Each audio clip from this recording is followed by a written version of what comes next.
front now, Seth Jones. He's been talking with senior U.S. officials about the situation in Ukraine. And Andrei Soldatov, a Russian investigative journalist who is currently living in exile. He co-wrote the new book, Our Dear Friends in Moscow, The Inside Story of a Broken Generation. So, Seth, we just heard from the president. He had this call, not as long as other ones he's had with Putin. Didn't make any progress. He's not happy. Where does this leave Ukraine? Well, Brianna, this is not a surprise at all. Putin has been dragging his feet since this war began, and certainly since Trump has been in office, about peace negotiations. In fact, the real irony is we're seeing this week increased strikes by the Russians against civilian sites in Ukraine, which has killed civilians. We've seen a push in areas around Sumy. And then at the same time this week, there's reports out of the Pentagon right now that the U.S. has halted some weapons, including PAC-3 and Hellfire. And of course, the great irony there is that this is more likely to undermine a peace deal rather than to help it. So the administration has been pushing Putin to cut a peace deal, and A, there's been no interest, and B, steps like withholding aid to Ukraine aren't likely to help. They're likely to make the situation worse and reinforce Putin digging in, and that's kind of the situation we're in right now. Embolden him. And Andrei, when you hear that Putin told Trump that Russia won't stop fighting in Ukraine until the, quote, root causes of the conflict are resolved, translate what Putin is saying there, and who is his audience really for this phone call? Well, it certainly doesn't look like Putin is really interested in peace, especially now when his army is still making some advances on the battlefield. And yet the country, Russia, got really, really tired of the war. And there is a feeling of depression, especially in big cities. And Putin needs to respond to that. And the way he responds is to trying to sell to the domestic audience the idea that Russia is getting back as a superpower, something the country lost back in the Cold War. And the phone call with and conversation with Trump already serves this purpose.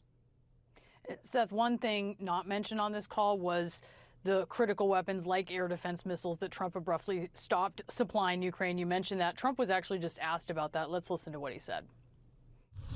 We're giving weapons, but we've given so many weapons, but we are giving weapons, and we're working with them and trying to help them, but we haven't. You know, Biden emptied out our whole country giving them weapons, and we have to make sure that we have enough for ourselves.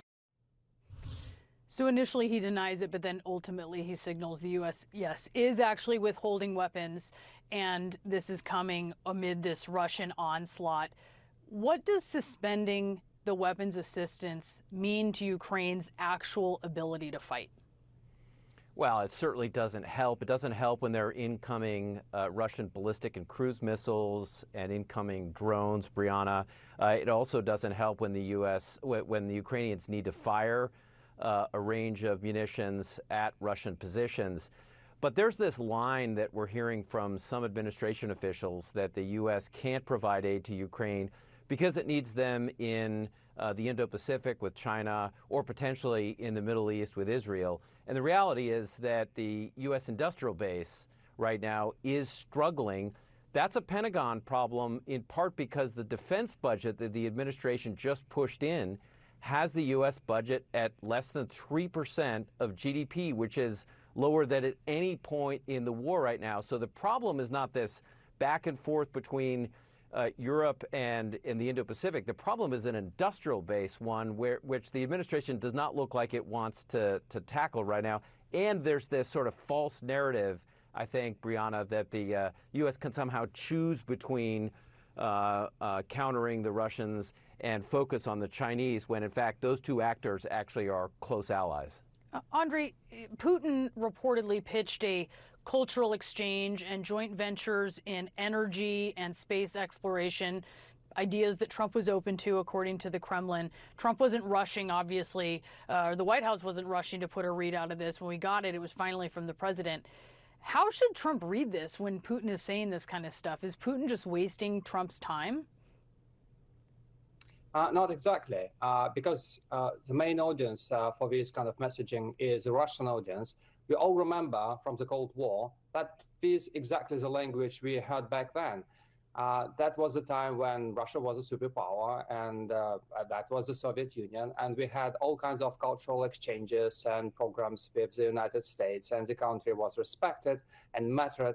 And that is exactly why Putin mentioned Iran, because he wants to show to the world and to the domestic audience that Russia still matters internationally. He's signaling certainly what he's interested in. Andrei, Seth, thank you so much to both of you. Really appreciate it.